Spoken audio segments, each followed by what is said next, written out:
Guys welcome back my YouTube channel. I hope कि आप लोग अच्छे होंगे। आई होप कि आप लोग का स्टडी भी अच्छा चल रहा होगा। तो अभी सुबह के बज गए हैं 5:30 और मैं जग गई हूँ। और अभी से हमारा शेड्यूल चालू होता है। हमारा जो भी टारगेट होगा उसे हम मतलब मैं पूरा करूँगी, जो भी मेरा टारगेट है आज का। और जो भी हमारा घर का काम है उसे भी लेकर चलना है। तो चलिए अभी हम लोग शुरू करते हैं अपना सारा काम। इस घड़ी में उल्टा दिख रहा होगा क्योंकि मैं जब भी इस तरह से शूट करती हूँ तो फ्रंट कैमरा से शूट करती हूँ, इसी वजह से। तो थोड़ी तबीयत ठीक नहीं थी, इसी वजह से थोड़ा लेट हो गया वो जगने में। अभी आप लोग को भी पता है बहुत ज़्यादा गर्मी है, इसी वजह से मुझे लू लग गया था। तो इसी वजह से थोड़ा अभी भी तबीयत अच्छे से ठीक नहीं हुआ है। तो चलिए आज का फिर हम लोग टारगेट पूरा करते हैं और जो भी घर का काम है उसे भी देख कर चलेंगे। तो चलिए फिर शुरू करते हैं आज का। तो आज की शुरुआत हमारी हो रही है बेड शीट ठीक करने से और पुट्टू की बदमाशी से। आप लोग देख सकते हैं पुट्टू बहुत ज़्यादा बदमाशी करता है। फिर से आ गया है बेड, जब जग जाता है तो बहुत, कभी कभी सोया रहता है, कभी कभी जग भी जाता है। तो हमारा बेड शीट यहाँ पे ठीक हो गया है और पुट्टू बैठा हुआ था कि कब मुझे भी थोड़ा अटेंशन मिलेगा। तो उसको अटेंशन देने के बाद फिर मैं आ गया यहाँ पे झाड़ू लगाने के लिए। तो जल्दी जल्दी से मैं झाड़ू भी लगा ली और उसके बाद मेरा न्यूज़पेपर आ गया था।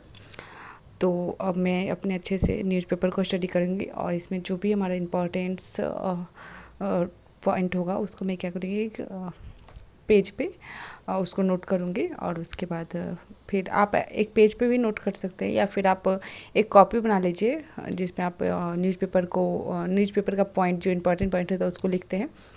मैं यहाँ पे पेज पे नोटेट करती हूँ क्योंकि इसे रखने में मुझे इजी लगता है। आराम से फाइल में रख दे और जब पढ़ती हूँ तो एक पेज निकाल के अपना पढ़ लो, उसके बाद फिर रख दो। पूरा कॉपी होता है जो बहुत ज़्यादा मोटा हो जाता है और बहुत ज़्यादा लेंदी हो जाता है, इसलिए मैं इसको पेज बाय पेज बना रही हूँ। और ज़्यादा इसमें निकलता नहीं है न्यूज़पेपर में पॉइंट, तो पेज पे ही लिखने में ज़्यादा ईजी है। तो अभी मेरा न्यूज़पेपर स्टडी मैं अच्छे से करूँगी। तो फिर चलिए हम लोग अपना न्यूज़पेपर स्टडी करने के बाद आपसे मिलते हैं। अब मैं आ गई हूँ अपने किचन की तरफ और देखिए मैं किचन का क्या हाल, ये देख सकते हैं आप सब, बहुत गंदा है, बर्तन भी है। तो चलिए जल्दी से फिर इसको क्लीन कर लेते हैं जल्दी जल्दी। तो आज किचन कुछ ज़्यादा ही गंदा था, तो हम लोग चलते हैं सबसे पहले जल्दी जल्दी किचन को क्लीन करने। और क्या होता है कि जब मैं नाइट में जॉब से आती हूँ उसके बाद जल्दी जल्दी खाना बनाती हूँ और स्टडी भी करना रहता है, इसी वजह से मैं नाइट में किचन को क्लीन नहीं कर पाती हूँ। जितना हो पाता है मैं करने का कोशिश करती हूँ। और बाकी ऐसे तो हमारा ज़्यादा इंपॉर्टेंट पढ़ाई है तो इसको मैं सुबह में जग कर लेती हूँ। तो हमारा गैस चूल्हा तो क्लीन हो गया, अब थोड़ा सा बर्तन है उसको भी क्लीन कर लेते हैं जल्दी जल्दी।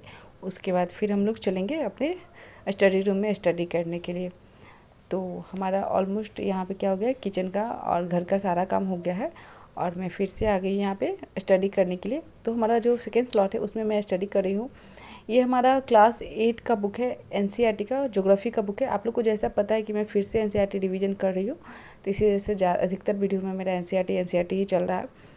तो अभी मैं इसमें ज्योग्राफी में बुक में जो 8 क्लास का बुक है उसमें स्टडी कर रही हूँ, जो है हमारा कृषि अध्ययन 4, मतलब चैप्टर अब इसका 4 है, अध्याय 4 कृषि। तो इसको भी हम लोग अच्छे से स्टडी करेंगे और इसका भी हम लोग क्या करेंगे, फिर नोट्स बनाएंगे। पहले तो इसका क्वेश्चन मैं सॉल्व करूँगी। एनसीईआरटी पढ़ने के बाद थोड़ा सा मैं स्टैंडर्ड बुक भी पढ़ती हूँ इसके बाद, जो कि मैं वीडियो में नहीं दिखा पाती हूँ कि वीडियो बहुत ज़्यादा लंबा हो जाता है। अगर मैं पूरे टाइम का स्टडी दिखाऊंगी तो इतना पॉसिबल है ही नहीं कि मैं दिखा सकूँ, क्योंकि इतना ज़्यादा मेरे मोबाइल में स्टोरेज नहीं है। कितना भी मतलब फास्ट करके दिखाऊंगी फिर भी मेरे मोबाइल में उतना स्टोरेज नहीं है। इसी वजह से जितना मुझसे शूट हो पाता है उतना ही मैं इस वीडियो को शूट कर पाती हूँ, तो उतना ही मैं आप लोग के साथ शेयर भी करती हूँ। इसके अलावा भी मैं और भी स्टैंडर्ड बुक भी साथ में लेकर चल रही हूँ, तो उन दोनों को मैं साथ में लेकर चलती हूँ। और उसके बाद जब ये जो हमारा पोर्शन है कृषि वो अगर ख़त्म होता है तो फिर मैं अब इसका क्या करूँगी, टेस्ट दूँगी। उसके बाद मैं बताऊँगी कि मेरा कैसा रहा बुक रीडिंग करने का। और इसका नोट्स भी बनाती हूँ मैं, नोट्स मैंने बनाना शुरू कर दिया अभी। तो चलिए फिर हम लोग स्टडी करने के बाद मिलते हैं। तो हमारा स्टडी हो गया था तो मैंने सोचा अब चलो खाना बना लेते हैं। तो खाना में मैं आज बना रही हूँ आलू और जो हमारा पत्ता गोभी है उसकी सब्जी। ये देख सकते हैं आप लोग, हमारा सब्जी भी जल्दी जल्दी से भून रहा है क्योंकि वीडियो बहुत ज़्यादा फास्ट रहता है, इसी वजह से थोड़ा जल्दी जल्दी होता रहता है इसमें। तो अभी हमारा पत्ता गोभी और सब्जी हो गया है लगभग, मैंने इसे कुकर में बंद कर दिया और यहाँ पे मैंने चावल चढ़ा दिए। तो चलिए बनने के बाद फिर मिलते हैं। तो मैं खाना वगैरह खाकर फिर से आ गई अपने स्टडी रूम में अपना सेकेंड स्लॉट शुरू करने के लिए। तो चलिए फिर स्टडी शुरू करते हैं। तो हमारा थर्ड स्लॉट शुरू यहाँ पे हो रहा है। तो थर्ड स्लॉट में मैं जो पढ़ रही हूँ और वो है हमारा पॉलिटी का बुक है। ये क्लास 11 का एनसीईआरटी का बुक है। ये हमारा लास्ट चैप्टर है, संविधान का राजनीतिक दर्शन। ये बुक मेरा आज ख़त्म हो गया है, मैंने इसे भी रिविज़न कर लिया है। तो इसके बाद हम लोग देखेंगे 12th क्लास का बुक। तो इसको आप देखिए, जब तक आपको समझ में नहीं आए, ये बात मैं बार बार दोहरा रही हूँ कि जब तक आपको समझ में नहीं आए उसको बार बार पढ़ते रहिए, क्योंकि हर एक इंसान की क्षमता अलग अलग होती है। किसी को एक बार में ही समझ में आता है, किसी को 4 बार पढ़ने पे भी समझ में नहीं आता है। तो हम अपने क्षमता के हिसाब से काम करें, ये नहीं कि वो पढ़ लिया तो मैं भी पढ़ लेती हूँ, ऐसा बिल्कुल नहीं करना है। आपको जब तक समझ में नहीं आया उसको बार बार रिपीट करते रहिए और स्टडी अच्छे से कीजिए, ताकि फिर एग्ज़ाम में आपको कोई दिक्कत नहीं हो। तो चलिए फिर मैं इसको अभी स्टडी करने के बाद मिलती हूँ। तो हमारा ये 4th स्लॉट चालू हो रहा है। तो मैं थोड़ा यहाँ पे थोड़ा वॉल करके आ गई हूँ, मतलब थोड़ा टहल कर आ गई हूँ, क्योंकि थोड़ा सा नींद भी आने लगता है दोपहर में। तो इसी वजह से मैं घूम कर आई हूँ। और पुट्टू बहुत ज़्यादा परेशान कर रहा है मुझे क्योंकि उसको इस टाइम खेलना रहता है मेरे साथ, इसी वजह से ऐसे कर रहा है। तो ये जो मैं बुक स्टडी कर, ये स्पेक्ट्रम का बुक है हमारा, आधुनिक भारत का इतिहास। मैंने इसका रिव्यू भी दिया है, अगर आपको देखना है तो जाकर देख सकते हैं। तो इसमें मैं जो स्टडी करी इसमें है ब्रिटिश शक्ति का विस्तार एवं सुदृढ़ीकरण। इसमें मैंने जो स्टडी किया है वो है भारत ब्रिटिश काल की शुरुआत कब हुई, भारत में ब्रिटिश सफलता कब हुई, ये सब, और अंग्रेज की बंगाल विजय और कंपनी के विरुद्ध मैसूर का प्रतिरोध। तो इसमें मैंने इतना कुछ स्टडी किया है। इतना कुछ स्टडी करते करते बहुत ज़्यादा टाइम हो गया था और मेरा कोचिंग जाने का भी समय हो गया था।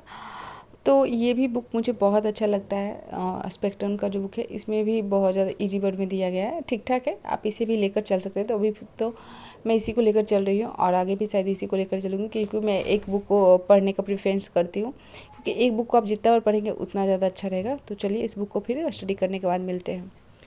तो यहाँ पे मेरा स्टडी हो गया था वो बुक, और मैं अपने क्लासेस से भी वापस आ गई थी। तो मैंने सोचा कि चलो फिर से हम लोग एनसीईआरटी को ही शुरू कर देते हैं। अभी मेरे पास टाइम था, खाना वगैरह बनाकर मैं बैठी हुई थी, तो मैंने सोचा चलो कुछ और स्टडी कर लेते हैं 1 से 2 आवर।